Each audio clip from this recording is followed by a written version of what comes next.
Price the lord. Hallelujah. നമ്മുടെ കരങ്ങൾ ഉയർത്തി ഒരു പ്രാവശ്യം കൂടെ നമുക്ക് ദൈവത്തിന് സ്തോത്രം ചെയ്യാം. ഹല്ലേലൂയ. ദൈവത്തിൻ്റെ അതിപരിശുദ്ധമായ നാമം വാഴ്ത്തപ്പെടുമാറാകട്ടെ. ഇത്രത്തോളം സമയം കർത്താവിൻ്റെ പാദപീഠത്തിലായിരിക്കാൻ ഇടയായി കർത്താവ് നമ്മെ നടത്തുന്ന എല്ലാ വിധങ്ങൾക്കായി സ്തോത്രം ചെയ്യുകയും ദൈവത്തെ സ്തുതിക്കുകയും ചെയ്യുകയാണ്. വേദപുസ്തകത്തിൽ അനേക അത്ഭുതങ്ങളും അടയാളങ്ങളും കർത്താവ് ചെയ്തിട്ടുണ്ട്. ഒത്തിരി കാര്യം ചെയ്തിട്ടുണ്ട്. പക്ഷേ അതെല്ലാം വേദപുസ്തകത്തിൽ എഴുതിയിട്ടില്ല. യോഹന്നാൻ പറയുന്നൊരു കാര്യമുണ്ട്, യേശു ദൈവമാണെന്നും ദൈവപുത്രനാണെന്നും മനസ്സിലാക്കേണ്ടതിന് മാത്രമാണ് ഉള്ള കാര്യങ്ങളാണ് ഇതിനകത്ത് എഴുതുവാനായിട്ട് ഇടയായി തീർന്നത്. സ്തോത്രം. ഹല്ലേലൂയ. അപ്പം യേശു ക്രിസ്തു ചെയ്ത അത്ഭുതങ്ങളിലൊന്നാണ് സ്തോത്രം 5000 പേരെ പോഷിപ്പിച്ചത്. അത് യോഹന്നാൻ്റെ സുവിശേഷം 6-ാം അധ്യായം 5 വാക്യങ്ങൾ നമുക്ക് വായിക്കാൻ കഴിയും. 4 സുവിശേഷത്തിലും ഈ കാര്യം എഴുതിയിട്ടുണ്ട്. മത്തായിയുടെ സുവിശേഷം 14-13 വാക്യങ്ങളും മർക്കോസിൻ്റെ സുവിശേഷം 6-37 മുതൽ 44 വരെയുള്ള വാക്യങ്ങളും ലൂക്കോസിൻ്റെ സുവിശേഷം 9-10 മുതൽ 17 വരെയുള്ള വാക്യങ്ങളിലും ഇത് എഴുതിയിട്ടുണ്ട്. യോഹന്നാൻ്റെ സുവിശേഷം 6-ാം അധ്യായം അതിൻ്റെ 5 മുതൽ 13 വാക്യങ്ങളിൽ യോഹന്നാനും രേഖപ്പെടുത്തിയിട്ടുണ്ട്. ഒന്ന് വായിക്കാം. യേശു വലിയൊരു പുരുഷാരം തൻ്റെ അടുക്കൽ വരുന്നത് കണ്ടിട്ട്, praise the lord, hallelujah, praise the lord. യേശു മൈക്ക് വായിക്കാം, മൈക്ക്. ഹല്ലേലൂയ. ഫിലിപ്പോസിനോട് ഇവർക്ക് തിന്നുവാൻ നാം എവിടെ നിന്ന് അപ്പം വാങ്ങുമെന്ന് ചോദിച്ചു. സ്തോത്രം. വലിയൊരു പുരുഷാരം കർത്താവിൻ്റെ വാക്ക് കേൾക്കാൻ വരികയാണ്. കർത്താവിൻ്റെ വാക്ക് കേൾക്കാൻ വലിയൊരു പുരുഷാരം വരികയാണ്. കാലസമ്പൂർണതയിലാണ് കർത്താവ് ജഡമെടുത്ത് ഭൂമിയിലേക്ക് വന്നത്. കർത്താവ് വന്നതിൻ്റെ ഉദ്ദേശം ഈ സത്യം, ഈ കർത്താവിൽ കൂടി ജനം നിത്യജീവൻ പ്രാപിക്കേണ്ടതിനാണ് കർത്താവ് വന്നത്. നമുക്കറിയാം, ഏദനിൽ തോട്ടത്തിൽ നിന്ന് പുറത്താക്കിയ മനുഷ്യന് സ്ത്രീയുടെ സന്തതി സർപ്പത്തിൻ്റെ തല തകർക്കുമെന്ന് പറഞ്ഞു. ആ സ്ത്രീയുടെ സന്തതിയായി കടന്നു വന്ന കർത്താവ് ബാല്യകാലത്ത് അവൻ അമ്മയപ്പന്മാരോടുകൂടിയായിരുന്നു. അവൻ സാക്ഷാൽ ഒരു മനുഷ്യനായി തന്നെയാണ് ഈ ഭൂമിയിൽ താമസിച്ചത്. മനുഷ്യനുള്ള പാപമൊഴികെ സകലത്തിലും നമുക്ക് തുല്യമായി പരീക്ഷിക്കപ്പെട്ടവനാണ് നമ്മുടെ കർത്താവ്. പാപമൊഴികെ സകലത്തിലും നമുക്ക് തുല്യനായി പരീക്ഷിക്കപ്പെട്ടവനാണ് നമ്മുടെ കർത്താവ്. സ്തോത്രം. കർത്താവിന് വിശന്നിട്ടുണ്ട്. ഹല്ലേലൂയ. കർത്താവിന് കിടക്കാൻ ഒരു സ്ഥലമില്ലായിരുന്നു. ഹല്ലേലൂയ. എല്ലാം മനസ്സിലാക്കണം. ഹല്ലേലൂയ. കഴിഞ്ഞ ദിവസം ഞാൻ പ്രസംഗിച്ച പോലെ അവൻ ദരിദ്രനായി തീർന്ന കൃപ. അവന് സാധാരണ ഒരു കുടുംബത്തിലാണ് ജനിച്ചത്. അതാ ദൈവത്തിൻ്റെ പദ്ധതി. എന്താണെന്ന് ചോദിച്ചാൽ, അവൻ സാധാരണ കുടുംബത്തിലാണ് ജനിച്ചതെന്ന് പറയുവാൻ കാരണം, അവനെ ശീലകൾ പൊഴിഞ്ഞ് പശുത്തൊട്ടിയിൽ കിടത്തി. അവർ എന്ത് ചെയ്യാണ്, ഈ രാജാവ് പറഞ്ഞനുസരിച്ച് പേര് ചാർത്തേണ്ടതിന് വേണ്ടിയാണ് അതിന് പോയത്. ഹല്ലേലൂയ. പേര് ചാർക്കുക എന്ന് പറഞ്ഞാൽ നമ്മുടെ ചിന്തയിൽ പറഞ്ഞാൽ വോട്ട് പോലെ എത്ര അംഗങ്ങളുണ്ടെന്നുള്ള കാര്യം എന്ത് ചെയ്യണം, പേർ വഴി ചാർത്തണം. സെൻസസ് എടുക്കുക, കണക്കെടുക്കുക. അത് രാജകൽപ്പനയാണ്. ഈ നമ്മുടെ നാട്ടിൽ ചില ആളുകൾക്ക് ഉണർവ് കയറിയിട്ട് ഞാൻ വോട്ട് ചെയ്യത്തില്ല, അത് പാപമാണെന്ന് പറയുന്ന ആളുകളുണ്ട്. അവർ സത്യത്തിൽ ഈ രാജ്യം വിട്ടു പോകണം. ഈ രാജ്യത്ത് നിന്ന് രാജ്യത്തിൻ്റെ നന്മ അനുഭവിക്കുകയും രാജ്യത്തിൻ്റെ കാര്യങ്ങൾ എല്ലാം അനുഭവിക്കുകയും ചെയ്തിട്ട് അവർ വോട്ട് ചെയ്യുകയോ ചെയ്യാതിരിക്കുകയോ നമുക്ക് ചെയ്യാം, അത് നമ്മുടെ മനസ്സാണ്. പക്ഷേ ഇത് ഞങ്ങൾ ദൈവത്തോട് ചേർന്ന് നടക്കുന്ന ആളുകളാണ്, ഞങ്ങൾ വോട്ട് ചെയ്യുകയില്ല എന്ന് പറയുന്നതാണ് തെറ്റ്. ചില ആളുകൾ പറയും ഞങ്ങളുടെ വഴി നന്നാക്കി തന്നില്ലെങ്കിൽ, ചിലയിടത്തൊക്കെ ബോർഡ് വെച്ചിട്ടുണ്ട് ഇത് നന്നാക്കി തന്നില്ലേ വോട്ട് ചെയ്യുകയില്ലെന്ന്. അപ്പോൾ അത് അവരുടെ ഇഷ്ടം. പക്ഷേ ആത്മീയത്തിൻ്റെ പേര് പറഞ്ഞ്, ഞങ്ങൾ പ്രാർത്ഥിക്കുന്നവരാണെന്ന് പറഞ്ഞ്, ഞങ്ങൾ പ്രാർത്ഥന ആളുകളാണെന്ന് പറഞ്ഞ് വോട്ട് ചെയ്യാതിരുന്നാലുണ്ടല്ലോ നമ്മളെ ഇത് ബാധിക്കും. ഹല്ലേലൂയ. നമ്മൾ ഇന്ത്യൻ പൗരന്മാരാണ്. നമുക്കതിനുള്ള സ്വാതന്ത്ര്യം ദൈവം തന്നിട്ടുണ്ട്. സ്തോത്രം. ഹല്ലേലൂയ. ഇന്ത്യൻ പൗരന്മാർക്ക് ആ സ്വാതന്ത്ര്യം ദൈവം നൽകിയിട്ടുണ്ട്. അത് ചെയ്യേണ്ടത് തെറ്റാ, ചെയ്തില്ലെങ്കിൽ തെറ്റാ. ആത്മീയം മൂത്തിട്ട് ചെയ്തില്ലെങ്കിൽ എന്നാണ് ഞാൻ ഉദ്ദേശിച്ചത്. വോട്ട് ചെയ്യുന്നത് പാപമാണെന്ന് ചിന്തിക്കുക. ദേശീയഗാനം പാടുമ്പം അതിനൊരു റൂളുണ്ട്, എഴുന്നേറ്റ് നിൽക്കണം, അങ്ങനെയൊക്കെ. ചില ആളുകൾ അത് പാടുകയില്ല. എടാ, അത് ദേശീയഗാനമാണ്, സ്വർഗത്തിൽ പോകാനുള്ള. നമ്മളൊരു ഭരണഘടനയുടെ കീഴിൽ നിൽക്കുകയാണ്. നമ്മളൊരു ഭരണഘടനയുടെ കീഴിൽ നിൽക്കുമ്പോൾ ആ കാര്യം ചെയ്തേ പറ്റത്തുള്ളൂ, ഇല്ലെങ്കിൽ ലോകം വിട്ടു പോകേണ്ടി വരും. നമുക്കറിയാം, എത്ര ഉന്നതമായ വ്യക്തികളാണെങ്കിലും ആ ദേശീയഗാനം പാടുമ്പോൾ അവിടെ നിന്നേ പറ്റത്തുള്ളൂ. ഏതും പോരാഞ്ഞ് നമ്മുടെ ഈ ഫ്ലാഗ് ഉണ്ടല്ലോ, ദേശീയ പതാക, അത് പ്രോപ്പറായിട്ട് കെട്ടിയില്ലെങ്കിൽ അത് നമുക്ക് ശിക്ഷാവിധിയുണ്ട്. വണ്ടിയിലൊക്കെ കെട്ടുന്ന, ഞാൻ കഴിഞ്ഞ പ്രാവശ്യം ഓർപ്പിച്ചതാണ്. നമ്മൾ 2 വർഷം മുമ്പ് നമ്മുടെ ആഗസ്റ്റ് 15 റാലിയിൽ ഏതോ ഒരു വണ്ടിയിൽ കെട്ടിയിരുന്നത് തലതിരിഞ്ഞു പോയി. അപ്പം തന്നെ പോലീസ് സ്റ്റേഷനിൽ നിന്ന് മൈക്ക് സാങ്ഷൻ കൊടുത്തവനെ വിളിച്ചു. മൈക്ക് സാങ്ഷൻ കൊടുത്തവൻ നമ്പറിലേക്ക് വിളിച്ചു, നിങ്ങളുടെ വണ്ടിയിൽ ഇത് തിരിച്ചാണ് കെട്ടിയേക്കുന്നത്, വേഗം തിരിച്ചു കെട്ടിക്കോണമെന്ന്. അറിയാതെ പറ്റിയതാണെന്ന് അവർക്കറിയാം. അല്ലാതെ ദേശീയ പതാകയ്ക്കകത്ത് കപ്പലണ്ടി പൊതിഞ്ഞു കൊടുക്കാനും അതിനും ഇതിനൊക്കെ പോയി കഴിഞ്ഞാൽ അകത്ത് പോകും. അത് നിർബന്ധം, അത് ഏത് ഉയർന്ന വ്യക്തിയാണെങ്കിലും പോകും. അപ്പം നമ്മൾ ശ്രദ്ധിക്കണേ. അപ്പോൾ ഗവൺമെൻറ്റിനും കാര്യങ്ങൾക്കും കീഴടങ്ങി വേണം പോകാൻ. കർത്താവിനെ കൊണ്ട് യാഗം കഴിക്കാൻ പോകേണ്ട കാര്യമല്ലോ ഉണ്ടോ? അവൻ പാപമില്ലാത്തവനാ, പാപമില്ലാതെ ജനിച്ചവനാ, ജഡത്തിൻ്റെ ഇഷ്ടപ്രകാരം ജനിച്ചവനല്ല. എങ്കിലും അവൻ്റെ മാതാപിതാക്കൾക്ക് ഒരാട്ടിൻകുഞ്ഞിനെ കൊണ്ടുപോകാനുള്ള നിവൃത്തി അവൻ്റെ മാതാപിതാക്കൾക്കില്ലായിരുന്നു. അതുകൊണ്ട് ഒരു പ്രാവും കുഞ്ഞുമായിട്ടാണ് അവർ പോയത്. ആ ഒരു നിവൃത്തി. ഹല്ലേലൂയ. ഞാൻ ഇന്നലെയും പ്രസംഗിച്ചപ്പോൾ അതൊന്ന് ഓർപ്പിച്ചായിരുന്നു, വീണ്ടും പ്രേരണ വന്നുകൊണ്ട് പറഞ്ഞ. എന്നാൽ ഇത് കഴിഞ്ഞ് ഈ യോസഫിനോട് ദൈവത്തിൻ്റെ ദൂതൻ പറഞ്ഞു, നീ കൊച്ചിനെയും കൊണ്ട് മിസ്രൈമിലേക്ക് പോകണമെന്ന്, യേശു കുഞ്ഞിനെയും കൊണ്ട്. അപ്പോൾ സത്യത്തിൽ അവരുടെ ഒരു വകുപ്പുമില്ല. യാഗം കഴിക്കാൻ പോലും മാർഗമില്ലാതെ പ്രാവും കുഞ്ഞും കൊണ്ട് പോകുന്ന ഒരു മിസ്രൈമിലേക്ക് എങ്ങനെയാണ് പോകുന്നത്? യാത്ര ചെലവിന് പോലും ഇല്ല. എൻ്റെ അഭിപ്രായം പറഞ്ഞു കഴിഞ്ഞാൽ, കിഴക്ക് നിന്ന് വന്ന വിദ്വാൻമാർ പൊന്നും മോരും ഒക്കെ അവന് കാഴ്ചവെച്ചു. പക്ഷേ അത് കാഴ്ചവെച്ചെന്ന് പറഞ്ഞാൽ ആരാധനയൊക്കെ കാണിക്കുന്നതാണേലും ആ പൊന്ന് എൻ്റെ ചിന്തയിലാട്ടോ. ഇനി തിയോളജി ഒന്നും ഇത് ചെയ്യരുത്. യോസഫ് എടുത്ത് ഉപയോഗിച്ച് കാണും 2 വർഷത്തേക്ക് മിസ്രൈമിൽ പോയേച്ച് വരാനുള്ളത്. കാരണം ദൈവത്തിൻ്റെ പദ്ധതിയാണ്. ഞാൻ പറഞ്ഞ കേട്ടോ, ഇനി ദുർവാഖ്യാനം ചെയ്തിട്ട് അങ്ങനെ ഞാനെങ്കിലും വായിച്ചിട്ടില്ല, എൻ്റെ മനസ്സിൽ വന്ന കാര്യമാണ്. അപ്പോൾ സ്തോത്രം, ദൈവത്തിന് ഒരാളെ എങ്ങനെ നടത്തണം, പോറ്റണം എന്നൊക്കെയുള്ള കാര്യം അറിയാം. കർത്താവിന് കരം കൊടുക്കുന്ന കാര്യം വന്നു കഴിഞ്ഞപ്പോൾ കരം കൊടുക്കാൻ കർത്താവും ആരാണ്? ബാധ്യസ്ഥനാണ്. അതുകൊണ്ടാണ് കർത്താവ് പത്രോസിനോട് പറഞ്ഞത്, നീ പോയി ചൂണ്ടയിടുക, എന്നിട്ട് എനിക്കും നിനക്കും ഉള്ളത് എന്ത് ചെയ്യണം? അത് കൊടുക്കണം. അത് കൊടുത്തേ പറ്റത്തുള്ളൂ. നമ്മൾ ലീഗലായിട്ടുള്ള കാര്യങ്ങളെല്ലാം ചെയ്തേ പറ്റത്തുള്ളൂ. നിയമപരമായിട്ട് നമ്മളെല്ലാം ചെയ്തേ പറ്റത്തുള്ളൂ. നമ്മുടെ ഈ ഇപ്പോൾ ടാക്സ് പിടിക്കുക, പെരക്കരം കൊടുക്കുക, ഭൂമിക്കരം കൊടുക്കുക എന്നെല്ലാം പറയുമ്പോൾ നമ്മളത് വലുതായിട്ട് പറയും. ഈ ഗവൺമെൻറ് തരുന്ന സകല സാധനങ്ങളും, ഈ വഴിയും ഇതുപോലുള്ള എല്ലാ പാലവും എല്ലാം അവരുണ്ടാക്കിയതാണ്. അവർക്കതിന് പണം വേണം. അപ്പം നമ്മൾ കൊടുക്കുന്നത് കൊണ്ടാണ്. നമുക്കിപ്പോൾ ഒരു കടയിൽ നിന്നൊരു സാധനം മേടിച്ചു കഴിഞ്ഞാൽ 18% GST ടാക്സ് വരുന്നത്.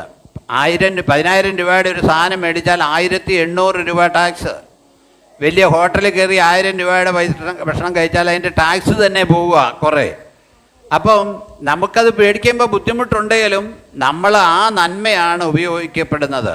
ഇപ്പം ഹൈവേ 66 ഉണ്ടാക്കിക്കൊണ്ടിരിക്കുക, പാലമൊക്കെ താഴെ പോകുന്നുണ്ട്.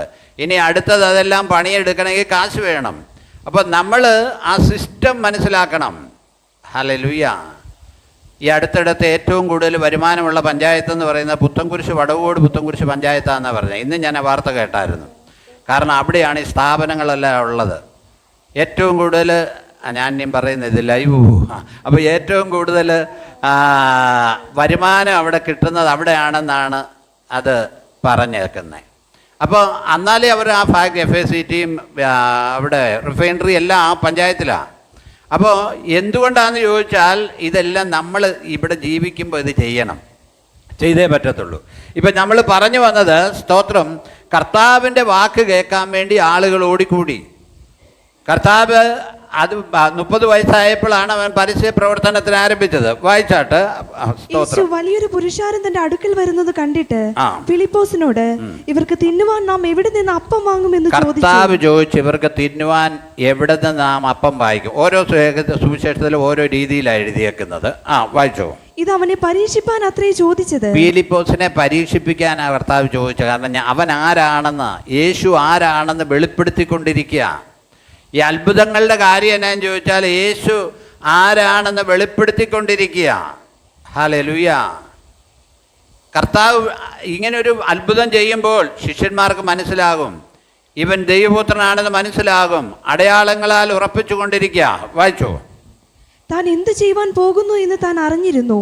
ഫിലിപ്പോസ് അവനോട് ഓരോരുത്തന് അല്പം അല്പം ലഭിക്കേണ്ടതിന് 200 പണത്തിന് അപ്പം മതിയാകെ. ഓരോരുത്തന് അല്പം അല്പം ലഭിക്കണമെങ്കിൽ 200 പണത്തിന് മേടിച്ചാലും തികയല്ല. ഓരോരുത്തന് അല്പം അല്പം ലഭിക്കണമെങ്കിൽ. സ്തോത്രം. ഹല്ലേലൂയ. സ്തോത്രം. അപ്പം നമ്മൾ ആ സെറ്റപ്പ് നോക്കിക്കേ. കർത്താവും ഇവരും കൂടെയുള്ള വരുന്നവർക്കൊന്ന് ആഹാരം കൊടുക്കണം. അപ്പം അതിന് ഇത്ര പണം വേണം. അപ്പം ഈ 200 പണമെന്ന് പറഞ്ഞു കഴിഞ്ഞാൽ ആരെങ്കിലുമൊക്കെ അവരുടെ കയ്യിൽ ഈ കാര്യത്തിന് വേണ്ടി കൊടുക്കുന്നതാണ്, അല്ലാതെ അവരുടെ കയ്യിലില്ല. 200 പണത്തിന്, കാരണം അവരുടെ കയ്യിൽ ഒരു ഇതൊക്കെ ഉണ്ട് കേട്ടോ, ഖജാഞ്ചിയൊക്കെ ഉണ്ട്. അവരുടെ ഖജാഞ്ചി ആയിരുന്നു യൂദ. പണസഞ്ചി ആരുടെ കയ്യിലായിരുന്നു? യൂദയുടെ കയ്യിലായിരുന്നു. ഈ പണസഞ്ചി പിടിച്ചവന്, അതുകൊണ്ടാണ് മറിയ അവൻ്റെ കാൽക്കൽ ബങ്കൽപ്പരണി പൊട്ടിച്ചപ്പോൾ അവൻ പറഞ്ഞത് ഇത് 300 വെള്ളിക്കാശിന് എന്ത് ചെയ്യാമായിരുന്നു? വിൽക്കാമായിരുന്നു. സ്തോത്രം. അപ്പോൾ ഫിലിപ്പോസ് പറയുകയാണ് 200 കാശുണ്ട്, പണം ഉണ്ടെന്നുള്ളതല്ല, അത്ര മേടിച്ചാലും എന്ത് ചെയ്യല, തികയത്തില്ല. അടുത്തത്, ശിഷ്യന്മാരിൽ ഒരുത്തനായ ശീമോൻ പത്രോസിന്റെ സഹോദരനായ അന്ത്രയോസ് അവനോട് ഇവിടെ ഒരു ബാലകനുണ്ട്, അവന്റെ പക്കൽ 5 യവത്തപ്പവും അവന്റെ കയ്യിൽ 5 യവത്തപ്പമുണ്ട്, 2 മീനുമുണ്ട്. സ്തോത്രം. നിങ്ങൾ ഇനി ആ യവത്തപ്പം ഒന്ന് ചിന്തിച്ചു കഴിഞ്ഞാലും ചിന്തിക്കരുത് നമ്മുടെ ദോശ പോലെ ചെറിയ 5 എണ്ണം പാക്ക് ചെയ്ത് കൊടുത്തേക്കുന്നതാണ്. അപ്പോൾ അവർ കൊണ്ടുവരുന്നത് വലിയ അപ്പം, അവരുടെ രീതി ഉണ്ടാക്കുന്നത് നമ്മൾ കാണണം. വലിയ അപ്പമൊക്കെ ഉണ്ടാക്കി ഇങ്ങനെ കലത്തിൻ്റെ പുറത്തോട്ട് വെച്ച് കഴിഞ്ഞിട്ട് ഇതിൻ്റെ സൈഡിലോട്ട് ഫർണസിൻ്റെ അകത്തോട്ട് വെക്കും, ചൂളയിലോട്ട്. വലിയ അപ്പമാണ് അത്. ഒരെണ്ണം തിന്നാൽ മതി ഒരാൾക്ക്. അപ്പോൾ ഇവരെ ഉണ്ടാക്കുന്ന അപ്പം നമ്മൾ ഉണ്ടാക്കുന്ന പോലെ വളിച്ചു പോകുന്നതൊന്നുമല്ല. ആഴ്ചകളോളം സൂക്ഷിക്കാവുന്ന അപ്പം അവരുണ്ടാക്കുന്നത്. നമ്മൾ വലിയ ജ്ഞാനികളാന്ന് പറഞ്ഞാലും എല്ലാം ചെയ്താലും നമ്മളുണ്ടാക്കുന്ന അപ്പം പിറ്റേ ദിവസത്തേക്ക് വളിക്കും. നമുക്കറിയാം, രാജാക്കന്മാരും ദാവീദും ഒക്കെ യാത്ര ചെയ്യുമ്പോൾ വഴിയിൽ അപ്പവും ചുരുത്തി എല്ലാം കൊണ്ടുപോവുക. അപ്പം അവരുടെ ഭക്ഷണം ആ രീതിയിലാണ്. അപ്പം അവർക്ക് ജ്ഞാനം കുറവാണെന്ന് ചിന്തിക്കരുത് കേട്ടോ. അപ്പോൾ ആ അപ്പം അവൻ്റെ വീട്ടിൽ നിന്ന് അവൻ്റെ അമ്മ അവന് വേണ്ടി കൊടുത്തു വിട്ടതായിരിക്കും. അവനോടും അവൻ്റെ കൂടെയുള്ളവരുടെയിലും കൊടുത്തു വിട്ടതായിരിക്കും. ന്യായമായിട്ട് കാണാൻ നമ്മുടെ പിള്ളേരാണ് ഈ അപ്പം കാണിക്കുമോ? കാണിക്കത്തേ ഇല്ല. അപ്പം ഇവർ കണ്ടു ഈ 5 അപ്പവും 2 മീനും അവൻ്റെ ഉണ്ടെന്നുള്ള കാര്യം എന്ത് ചെയ്തു? മനസ്സിലായി. വായിച്ചോ. എങ്കിലും ഇത്ര പേർക്ക് അത് എന്തുള്ളൂ എന്ന് ചോദിച്ചു. സ്തോത്രം. അങ്ങനെ പറയണമെങ്കിലും ന്യായമായ അപ്പം ഉണ്ട്. എങ്കിലും ഇത്ര പേർക്ക് അത് എന്തുള്ളൂ എന്ന് ചോദിച്ചു. ആളുകളെ ഇരുത്തുവിനെന്ന് യേശു പറഞ്ഞു. Price the Lord. ആളുകളെ ഇരുത്തുവിനെന്ന് യേശു പറഞ്ഞു. പ്രിയമുള്ളവരെ, എല്ലാം സിസ്റ്റമാറ്റിക്കായിട്ട് വേണം പോകാൻ. അല്ലാതെ കർത്താവ് എന്തിനാ അങ്ങനെ പറഞ്ഞ്? നമ്മൾ മറ്റിടത്ത് വായിക്കുന്നുണ്ട്, 50 പേരായിട്ട് പന്തിയായിട്ട് ഇരുത്തി. 50 പേരായിട്ട് പന്തിയായി ഇരുത്തി. സ്തോത്രം. പുരുഷന്മാരുടെ മാത്രം കണക്കാണ് പറയുന്നത്. 50 പേര് എന്ത് ചെയ്തു? പന്തിയായി ഇരുത്തി. എല്ലാത്തിനും ഒരു ഡിസിപ്ലിൻ വേണം കേട്ടോ. ഹല്ലേലൂയ. യേശുവിനോട് ചേർന്ന കാര്യത്തിൽ കർത്താവ് ഡിസിപ്ലിൻ ഇല്ലാത്ത ഒരു കാര്യവും ചെയ്തിട്ടില്ല. സ്തോത്രം. എല്ലാത്തിനും ഒരു ഓർഡറുണ്ട്. ദൈവമക്കൾക്ക് അവരവരുടേതായ ഓർഡറിൽ നമ്മൾ ജീവിക്കണം. രാവിലെ എഴുന്നേക്കാൻ ഒരു സമയം വേണം. എനിക്ക് ചില വീടുകളിലെ കുഞ്ഞുങ്ങളെ ഓർക്കുമ്പോൾ ദുഃഖം തോന്നാറുണ്ട്. പെൺപിള്ളേർ, നമ്മുടെ സഭയിലല്ല, 10 മണിക്ക് എഴുന്നേൽക്കുന്ന പെൺപിള്ളേരുണ്ട്. രാവിലെ എഴുന്നേൽക്കുന്നത് രാവിലെ 10 മണിക്ക്. കാരണം വേറെ ജോലിയൊന്നുമില്ല, പഠിച്ചേച്ച് വന്നതാണ്, അല്ലെങ്കിൽ പഠിത്തം കഴിഞ്ഞടുത്ത ജോലിക്ക് വേണ്ടി പോകാൻ ശ്രമിക്കുകയാണ്. 10 മണി കഴിഞ്ഞ് എഴുന്നേൽക്കത്തുള്ളൂ. സ്തോത്രം. എല്ലാ സഹോദരിമാരോടും ഞാൻ ഓർപ്പിക്കട്ടെ, കുഞ്ഞുങ്ങളെ വെളുപ്പാങ്കാലത്ത് തന്നെ എഴുന്നേൽപ്പിച്ച് കാര്യങ്ങൾ ചെയ്ത് പഠിപ്പിക്കണം. അത് ആൺപിള്ളേരെയാണേലും പെൺപിള്ളേരെയാണേലും പഠിപ്പിക്കണം. അല്ലെങ്കിൽ ഈ കുഞ്ഞുങ്ങൾ സമൂഹത്തിന് ഒരു പ്രയോജനമില്ലാതെ കയറുന്ന വീടുകൾക്കും ഒരു പ്രയോജനമില്ലാതെ വല്ലാതെ പ്രയാസത്തിലാകും. എല്ലാവരെയും എല്ലാ കുഞ്ഞുങ്ങളെയും പഠിപ്പിക്കണം. കുഞ്ഞുങ്ങൾ ശ്രദ്ധിക്കണം. നമ്മുടെ കൊച്ചു കുഞ്ഞുങ്ങളെ കൊണ്ടെങ്കിലും ഈ മുറിയും സ്ഥലവും ഒക്കെ ഒന്ന് തൂക്കാനോ ഒക്കെ ഒന്ന് പറയരുതോ? പാത്രം കഴുകാൻ നമുക്ക് പറയരുതോ? സ്തോത്രം. അതെല്ലാം നമ്മൾ പഠിപ്പിക്കണം ഡിസിപ്ലിനായിട്ട്. ഞാൻ ഒത്തിരി കല്യാണത്തിൻ്റെ കാര്യങ്ങൾക്കൊക്കെ പോവുകയൊക്കെ എടുക്കുകയൊക്കെ ചെയ്തിട്ടുണ്ട്. ചില അമ്മമാർ അവരുടെ വീടുകളിൽ ചെന്ന് പറയാറുണ്ട്, കൊച്ചു പഠിച്ചുകൊണ്ടിരിക്കുകയായിരുന്നു, ഒന്നും പഠിപ്പിച്ചിട്ടില്ലെന്ന്. അപ്പോൾ ഇനിയും ആര് പഠിപ്പിക്കണം? അമ്മായിയമ്മ പഠിപ്പിക്കണം. അമ്മായിയമ്മ പഠിപ്പിച്ചാലത്തെ സ്ഥിതി ഒന്ന് ആലോചിച്ച് നോക്കിക്കേ. പിന്നെ അമ്മായിയമ്മ പഠിപ്പിച്ചെന്ന് പറഞ്ഞാൽ പിന്നെ ഒരാഴ്ച പഠിപ്പിച്ചാൽ പെണ്ണ് പിന്നെ ആ വീട്ടിൽ നിൽക്കത്തില്ല. അമ്മായിയമ്മ പ്രൗര്യം എടുക്കുവാന്ന് പറയും. കാരണം പഠിപ്പിക്കേണ്ട പോലെ പഠിപ്പിക്കണം. ഇവിടെ നേരം വെളുത്ത് കഴിഞ്ഞ് കിടന്ന് ഉറങ്ങുന്നതിൻ്റെ തലേ വെള്ളം കോരി ഒഴിക്കണമെന്നാണ് എൻ്റെ അഭിപ്രായം. നിങ്ങളിനി ഒഴിച്ചാലും എൻ്റെ പേരിലോട്ട് കണക്കെഴുതി തരാം. കാരണം നേരം വെളുത്ത് എഴുന്നേക്കാത്ത ഒന്നും കുടുംബത്തിൽ പോയി നന്നായിട്ട് ജീവിക്കാൻ പോകുന്നതല്ല. നന്നായിട്ട് ജീവിക്കണമെങ്കിൽ ഒരു കുടുംബത്തിൽ പോയി പെൺപിള്ളേർ ജീവിക്കണമെങ്കിൽ ഡിസിപ്ലിനായിട്ട് ജീവിക്കണം. എല്ലാവരെയും അനുസരിക്കണം. ഭർത്താവിനെയും മാതാപിതാക്കളെയും അനുസരിക്കണം. സഹോദരങ്ങളെ അനുസരിക്കണം. എങ്കിലേ നിൽക്കത്തുള്ളൂ. അല്ലാതെ നിൽക്കാൻ പറ്റത്തില്ല. പിന്നെ പോരെടുത്തെന്ന് പറഞ്ഞിട്ട് കാര്യമില്ല. നമ്മുടെ ജീവിതം മുഴുവൻ സിസ്റ്റമാറ്റിക്കായിട്ട് പോകണം. ഹല്ലേലൂയ. പിള്ളേരെ കൊണ്ട് ചെയ്യിക്കേണ്ടത് അവരെ കൊണ്ട് ചെയ്യിക്കണം. പിള്ളേരെ വാരി അവർ തന്നെ കഴിക്കട്ടെ. കുറച്ച് ചോറ് കളഞ്ഞാലും വാരി കഴിക്കട്ടെ. ചിലത് 10 പഠിക്കുന്നതിന് അമ്മ ഉരുട്ടി വായിലോട്ട് വെച്ച് കൊടുക്കുക. അവസാനം ഇതൊക്കെ എവിടെയെങ്കിലും ചെന്നാൽ ചോറുണ്ണാൻ അറിയാമോ, എന്നാ ചെയ്യേണ്ടതെന്ന് അറിയാമോ, ഒന്നും അറിയത്തില്ല. അവസാനം ഇതെല്ലാം ദൈവനാമം ദുഷിക്കപ്പെടുന്ന അവസ്ഥയിലേക്ക് വരും. സിസ്റ്റമാറ്റിക്കായിട്ട് ചെയ്യണം. എല്ലാം ചെയ്യണം. ആത്മീയ സ്തോത്രം പറയുന്നത് മാത്രമല്ല ആത്മീയം. സ്തോത്രം പറയുന്നതും ഉയർത്തുന്നതുമല്ല. വീടടിച്ചു വാരി വൃത്തിയായിട്ടിടാത്തിടത്തൊന്നും ആരാധന വെളിപ്പെടത്തില്ല. എല്ലാം വൃത്തിയായിട്ട് വെക്കണം. സ്തോത്രം. ഹല്ലേലൂയ. കർത്താവ് പറയുന്നൊരു കാര്യമുണ്ട് പഴയ നിയമത്തിൽ, ഞാൻ നിങ്ങളുടെ ഇടയിൽ ഞാൻ സഞ്ചരിക്കുമ്പോൾ നിങ്ങളുടെ ഇടയിൽ എന്ത് കാണരുത്? അശുദ്ധി ഉണ്ടാകരുത്. അങ്ങനെ പറയുന്നത്, അശുദ്ധി ഉണ്ടാകരുത്. അത് കർത്താവ് കൃത്യമായി പറയുക. സ്തോത്രം. അശുദ്ധി ഉണ്ടാകരുത്. അപ്പോൾ ഞാൻ പറഞ്ഞത് എല്ലാ കാര്യത്തിനും ഒരു ഡിസിപ്ലിനുണ്ട്. എന്തിനാ പന്തിപന്തിയായിട്ട് ഇരുത്തിയത്? സ്തോത്രം. പന്തിപന്തിയായി ഇരിക്കണം. വേഗം വേഗം വേഗം വായിച്ചേ. ആളുകളെ ഇരുത്തുവിനെന്ന് യേശു പറഞ്ഞു. ആ സ്ഥലത്ത് വളരെ പുല്ലുണ്ടായിരുന്നു. 5000-ഓളം പുരുഷന്മാർ ഇരുന്നു. 5000-ഓളം പുരുഷന്മാരിരുന്നു. സ്ത്രീയുടെയും കുഞ്ഞുങ്ങളുടെയും കാര്യം പറഞ്ഞില്ല. 5000-ഓളം പുരുഷന്മാരെന്ത് ചെയ്തു? ഇരുന്നു. സ്തോത്രം. അപ്പോൾ ആ പന്തിയുടെ നീളം എന്തോരം ഉണ്ടെന്നൊന്ന് ആലോചിച്ച് നോക്കിക്കേ. ഹല്ലേലൂയ. ഏകദേശം 100 പന്തി ഇരുന്ന് 50 വെച്ച് അങ്ങോട്ട് ഇരിക്കുമ്പോൾ പുരുഷന്മാർ തന്നെ. വായിച്ചോ, വേഗം വായിച്ചോ. പിന്നെ യേശു അപ്പം എടുത്ത് വാഴ്ത്തി ഇരുന്നവർക്ക് പങ്കിട്ട് കൊടുത്തു. Price the lord. യേശു അപ്പം എടുത്ത് വാഴ്ത്തി ഇരുന്നവർക്ക് എന്ത് ചെയ്തു? പങ്കിട്ട് കൊടുത്തു. അങ്ങനെ തന്നെ മീനും വേണ്ടുന്നിടത്തോളം കൊടുത്തു. ഇതെങ്ങനെയാ സാധിക്കുന്നത്? ചിലപ്പോൾ ആളുകൾ ചിന്തിക്കും, ഇതിനെ മുഴുവനും ഉരുവാക്കിയവൻ നമ്മുടെ ദൈവമാ. സകല പ്രപഞ്ചത്തിൽ ഈ ഓരോ വൃക്ഷങ്ങൾക്കും ഓരോന്നിനും ഓരോ തരത്തിലുള്ള ഫലം കൊടുക്കാൻ കഴിയുന്നവൻ നമ്മുടെ കർത്താവാ. അവൻ അസാധ്യമായ ഒരു കാര്യവുമില്ല. അവൻ കൽപ്പിച്ചാൽ അങ്ങനെ ഉണ്ടാകും. അവൻ കൽപ്പിച്ചാൽ ഇല്ലായ്മയിൽ നിന്ന് ഒഴിവാക്കുവാൻ കഴിയും. ഇന്ന് പകലിൽ നമ്മുടെ ഇല്ലായ്മയും നികത്താൻ കഴിയുന്ന ഒരു കർത്താവ്, നമ്മുടെ ഇല്ലായ്മയെ നികത്താൻ കഴിയുന്ന ഒരു കർത്താവുണ്ട്. ഒന്നും കണ്ടെന്ന് തോന്നത്തില്ല, എന്നാൽ ഇല്ലായ്മയിൽ നിന്ന് സകലത്തെയും വിളിച്ചു വരുത്താൻ നമ്മുടെ കർത്താവിന് കഴിയും. ഇന്ന് പകലിൽ ഇവിടെ ആയിരിക്കുന്ന ആളുകൾ പല രീതിയിൽ ഇല്ലായ്മയുള്ളവരുണ്ട്. സ്തോത്രം. കർത്താവിനോട് പറ, കർത്താവേ അതൊന്ന് മാറ്റിത്തരണമേ. ആവശ്യമൊന്ന് പറ. കർത്താവ് അത് നടത്തി തരും. ഹല്ലേലൂയ. അപ്പം അവൻ കൽപ്പിച്ചാൽ ഉണ്ടാകുമെന്ന്, അവൻ നുറുക്കിയാൽ ഉണ്ടാകും. അവൻ സകലത്തെയും നിയന്ത്രിക്കുന്നവനാ, സകലത്തിന് ലാക്കും കാരണഭൂതനുമാ. അവന് നിവർത്തിപ്പാൻ കഴിയും. അവൻ സകലത്തിന് ലാക്കും കാരണഭൂതനുമായവനാണ് നമ്മുടെ കർത്താവ്. അതുകൊണ്ട് നമ്മുടെ ഇല്ലായ്മയിൽ, നമ്മുടെ വിശപ്പ്, നമ്മുടെ പോരായ്മ നികത്താൻ കഴിവുള്ളൊരു കർത്താവിനെ നമ്മൾ ആരാധിക്കുന്നത്. സ്തോത്രം. ഹല്ലേലൂയ. താഴോട്ട് വായിച്ചേ, വേഗം വായിച്ചോ. അവർക്ക് തൃപ്തിയായ ശേഷം അവൻ ശിഷ്യന്മാരോട്, പ്രൈസ് ദി ലോർഡ്, അവർ തിന്നിട്ട് എന്തായി? തൃപ്തിയായി. പ്രിയമുള്ളവർ, ഈ തൃപ്തി എന്ന് പറയുന്ന ചെറിയ കാര്യമല്ല കേട്ടോ. നമുക്കുള്ളത് കൊണ്ടൊന്ന് തൃപ്തിയാകണം. ചില ആളുകൾക്ക് എന്തുണ്ടെങ്കിലും തൃപ്തിയില്ല. തൃപ്തിയില്ലാത്തവർക്ക് ഒരിക്കലും തൃപ്തി ലഭിക്കത്തില്ല കേട്ടോ. നമുക്കുള്ളത് കൊണ്ട് തൃപ്തി വേണം. ഹല്ലേലൂയ. ഇനി വലിയ കറിയും കൂട്ടാനും ഒന്നുമില്ലേലും ചിലയിടത്ത് കഞ്ഞിയോ ചമ്മന്തിയോ ഒക്കെ മാത്രമേ കാണത്തുള്ളൂ.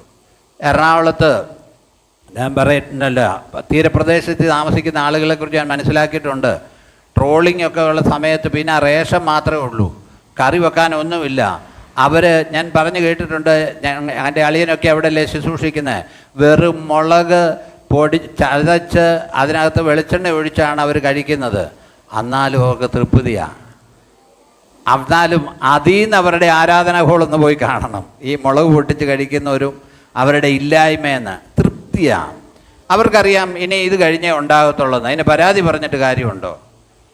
പരാതി പറഞ്ഞിട്ട് നമുക്കുള്ളത് കൊണ്ട് നമ്മൾ തൃപ്തിയാകണം. ഹല്ലേലൂയ. തൃപ്തി പ്രാപിക്കണം. ഉള്ള വീട്, ഉള്ള കാര്യങ്ങൾ, ഉള്ള സാഹചര്യങ്ങൾ നന്നായിട്ട് പണിയുന്നതിനല്ല എതിര് ഞാൻ പറയുന്നത്. എന്ത് ദൈവം തന്നാലും അതിൽ തൃപ്തിയാകണം. ഹല്ലേലൂയ. അതിനകത്ത് തൃപ്തിയായിരിക്കണം. സ്തോത്രം. തൃപ്തി പ്രാപിക്കണം. ഹല്ലേലൂയ. നമുക്ക് തൃപ്തി എപ്പോഴും പരാതി പറയുക. ചില ആളുകൾ സ്തോത്രം സകലത്തിനും പരാതി പറയുക, ഒന്നിനും ഒരു തൃപ്തിയില്ല. കൊച്ചുമക്കളായിട്ടും പണ്ട് കല്യാണം ആലോചിച്ചതിന് കുറ്റം പറഞ്ഞുകൊണ്ടിരിക്കുക, നല്ല കല്യാണം എനിക്ക് വന്നതാണെന്ന്. ആ അനുഭവമാണ് ഈ മനുഷ്യരുമായിട്ട് ഇടപെടുമ്പോൾ എനിക്ക് മനസ്സിലാകുന്നൊരു കാര്യമുണ്ട്, തൃപ്തിയില്ല. ഇനി ഈ വല്യമ്മയെ രണ്ടാമത് കെട്ടിക്കാൻ പറ്റുമോ? അപ്പോൾ വല്യമ്മയ്ക്ക് തൃപ്തിയില്ല, ഇപ്പോഴും തൃപ്തിയില്ല. കൊച്ചുമക്കളുമായി എല്ലാം ആയി, ഒന്നിനും തൃപ്തിയില്ല. സ്തോത്രം. കർത്താവ് കൊടുത്ത് അവർ തൃപ്തി പ്രാപിച്ചു. ശേഷിച്ച കഷ്ണങ്ങൾ ഒന്നും നഷ്ടമാക്കരുത്. ഫുഡ് കണ്ടോ, കർത്താവ് പറഞ്ഞു ഫുഡ് നഷ്ടമാക്കരുതെന്ന്. ഭക്ഷണം നഷ്ടമാക്കരുത് കേട്ടോ, ഭക്ഷണം നഷ്ടമാക്കരുത്. സ്തോത്രം. വെറുതെ വലിച്ചു വരിച്ച് കളയരുത്. സ്തോത്രം. അത് ദൈവം ഇഷ്ടപ്പെടുന്ന കാര്യമല്ല. സ്തോത്രം. കർത്താവ് പറഞ്ഞു ഒന്നും നഷ്ടപ്പെടുത്തരുത്. നമുക്കുള്ളതൊന്നും നമ്മൾ നഷ്ടപ്പെടുത്തരുത്. ആർക്കെങ്കിലും പ്രയോജനപ്പെടാനിടയാകണം. ഹല്ലേലൂയ. നമ്മൾ ശ്രദ്ധിക്കണേ. സ്തോത്രം. നമുക്കുള്ള സാധനം നഷ്ടപ്പെടുത്തി കളയാതെ, നശിപ്പിച്ച് കളയാതെ അതിനാഗ്രഹിക്കുന്ന ആളുകൾക്ക് നമ്മൾ കൊടുക്കണം, അതിനെത്തിച്ചു കൊടുക്കണം. സ്തോത്രം. നമുക്ക് ഉപയോഗിക്കാമെന്ന് പറഞ്ഞാൽ മറ്റാളുകൾക്ക് ഉപയോഗിക്കാൻ കൊള്ളാത്തതല്ല കൊണ്ടുപോയി കൊടുക്കേണ്ടത്, കൊള്ളാവുന്നത് സ്തോത്രം മറ്റുള്ളവർക്ക് കൊടുക്കണം. സ്തോത്രം. കർത്താവ് പറഞ്ഞു ഒന്നും നഷ്ടപ്പെടുത്തരുത്, എല്ലാം ശേഖരിക്കണം. വചനം ഇങ്ങനെയാണ് പറയുന്നത്, 12 കൊട്ട അവരെന്ത് ചെയ്തു? നിറച്ചെടുത്തു. ഇന്ന് പകലിൽ ഇല്ലായ്മയിൽ നിന്ന് സകലം ഉരുവാക്കുന്ന ദൈവം, നമ്മുടെ ആവശ്യങ്ങളുടെ മേൽ പ്രവർത്തിക്കുന്ന ദൈവം, അവൻ എന്നും ജീവിക്കുന്ന ദൈവമാണ്. നമ്മുടെ കണ്ണുകൾ അടയ്ക്കാൻ നമുക്ക് പ്രാർത്ഥിക്കാം.